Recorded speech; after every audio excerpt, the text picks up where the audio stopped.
सीताराम। दर्शकों को मेरा अभिनंदन। आज ज्योतिष में नाग के महत्व पर चर्चा कर रहा हूँ।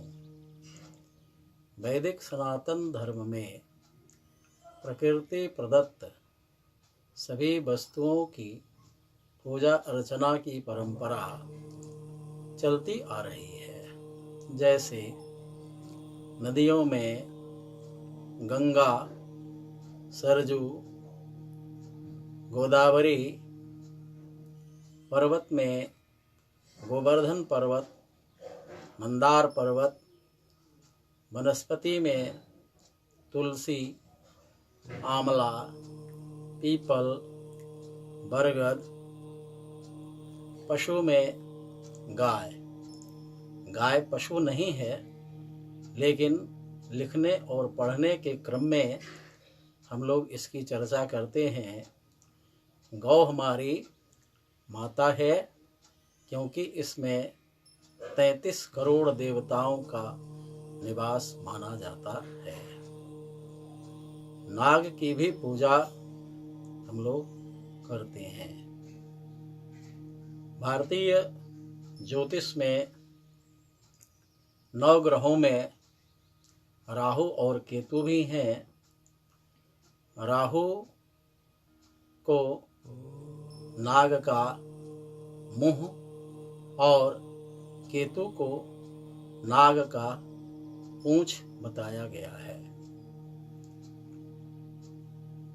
ज्योतिष में नाग की पूजा क्यों करनी चाहिए, इसके लिए कुछ बातें हैं जो हम सबों को जानने की आवश्यकता है। हमारी कुंडली में यदि काल सर्प दोष है तो नाग की पूजा अवश्य करनी चाहिए। राहु और केतु अशुभ भावों में हैं तो नाग की पूजा निश्चित रूप से करनी चाहिए। कुंडली में यदि पितृदोष है या पितरों का दोष है तो नाग की पूजा अवश्यमेव करनी चाहिए। राहु केतु के अनिष्ट प्रभाव की शांति के लिए भी नाग की पूजा का विधान बताया जाता है।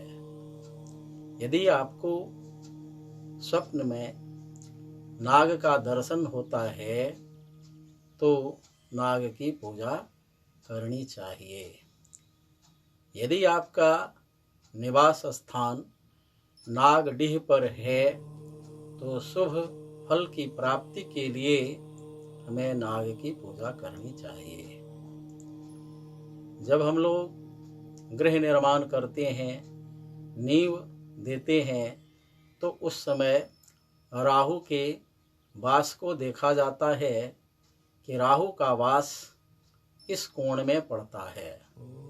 उससे हटकर हम खुदाई का काम करते हैं ताकि राहु का शुभ प्रभाव हमारे ऊपर पड़ता रहे।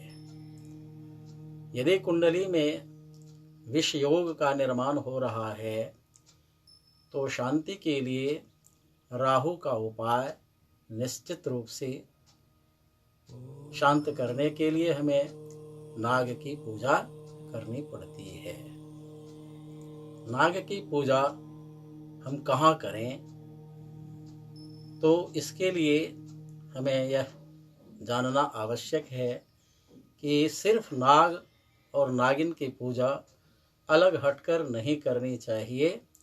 शिवालय में जो शिवलिंग है जिसमें नाग छत्रक लगा हुआ है, वहाँ नाग और नागिन यानी दंपत्ति की पूजा काल सर्प की शांति के लिए करनी चाहिए।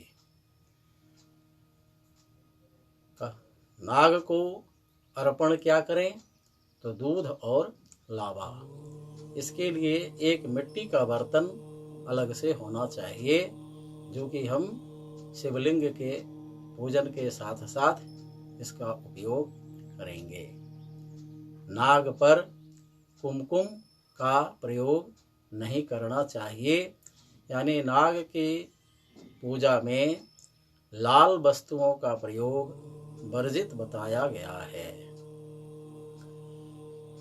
इस तरह से यदि हम नाग की पूजा करते हैं तो ऊपर जितने भी स्थितियों का वर्णन किया गया है वह सब शुभ प्रभाव देने लगता है।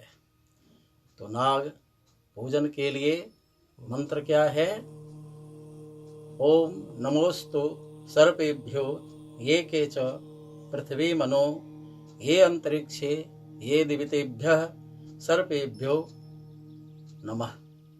तो इस मंत्र से हमें नाग की पूजा करनी चाहिए और यदि हम ऐसा करते हैं तो राहु और केतु के अनिष्ट प्रभाव से हम हमेशा मुक्त रहते हैं। फिर नए विषय के साथ आपके समक्ष उपस्थित होऊंगा। यदि यह वीडियो आपको पसंद आता है तो लाइक और सब्सक्राइब करना न भूलें। जय जय श्री सीता।